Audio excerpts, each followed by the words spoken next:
menunjukkan aliran atau flow dan proses di dalam suatu program secara logika. Ada berbagai jenis flowchart dan yang akan dibahas di sini adalah program flowchart atau diagram alir program. Simbol-simbol dalam flowchart memiliki makna yang berbeda. Simbol-simbol tersebut meliputi simbol berbentuk elips, bernama simbol terminator yang berfungsi untuk mengawali dan mengakhiri sebuah flowchart atau algoritma. Simbol berbentuk segi enam, bernama simbol preparation yang berfungsi untuk menunjukkan proses inisialisasi variabel atau pemberian nilai awal kepada sebuah variabel. Simbol berbentuk jajar genjang, bernama simbol input-output atau simbol data, berfungsi untuk menunjukkan input-output data yang dilakukan oleh user secara manual.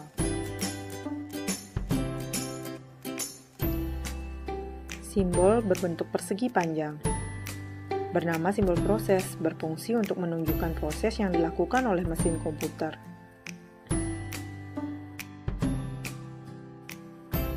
Simbol berbentuk belah ketupat, bernama simbol decision, berfungsi untuk menunjukkan proses pengambilan keputusan berdasarkan kondisi tertentu.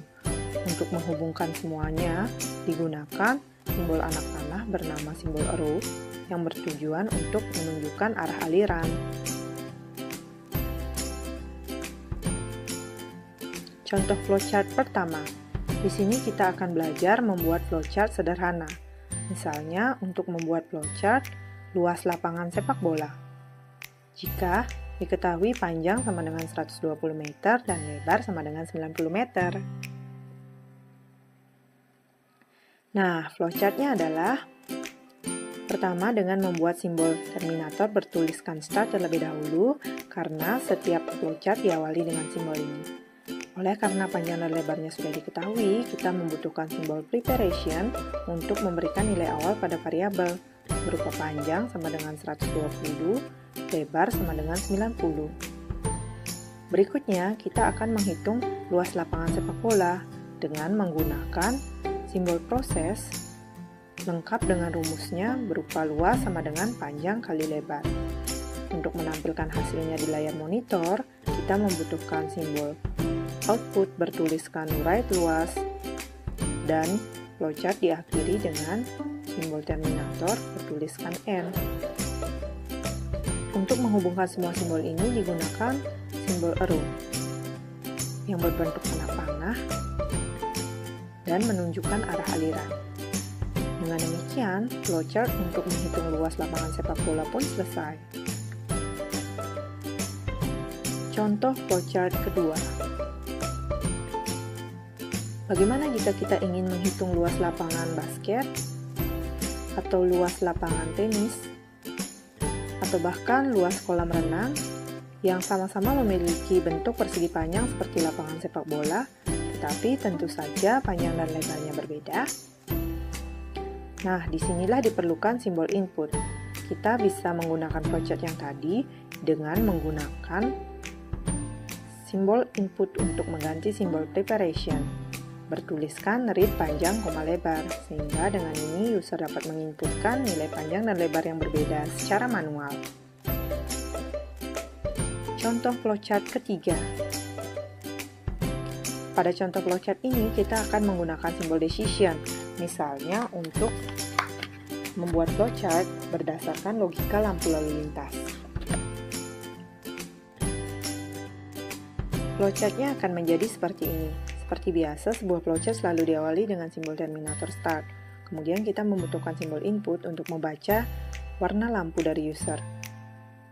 Selanjutnya, kita membutuhkan simbol decision untuk mengecek apakah warna lampunya sama dengan merah. Jika ya, ikuti anak panah true, sehingga diperoleh keterangan sama dengan berhenti.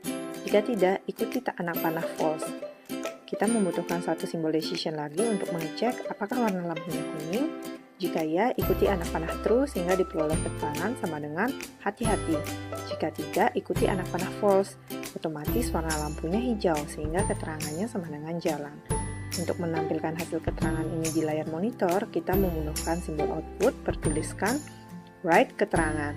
Jangan lupa, flowchart kita diakhiri dengan simbol terminator bertuliskan N. Dengan demikian, flowchart berdasarkan logika lampu lalu lintas pun selesai. Kelebihan dan kekurangan penulisan algoritma dengan flowchart. Kelebihannya antara lain adalah mudah dibaca dan dipahami karena adanya standarisasi penulisan dan simbol. Kemudian, cocok untuk algoritma tak kompleks atau yang memiliki tingkat kerumitan rendah, serta cukup rinci dengan pemodelan secara visual. Sedangkan kekurangannya adalah tidak cocok untuk algoritma yang kompleks atau memiliki tingkat kerumitan tinggi. Kemudian, cukup sulit untuk diterjemahkan ke kode program yang sebenarnya. Dan proses yang digambarkan kurang detail karena kurangnya ruang untuk penulisan flowchart. Silahkan perhatikan flowchart ini. Jika Anda belum paham, silahkan klik replay. Namun, jika Anda sudah paham dengan materi flowchart, maka slide ini akan berakhir dalam 3, 2, 1. Saya ucapkan sekian dan terima kasih. Semoga bahan ajar digital ini bermanfaat.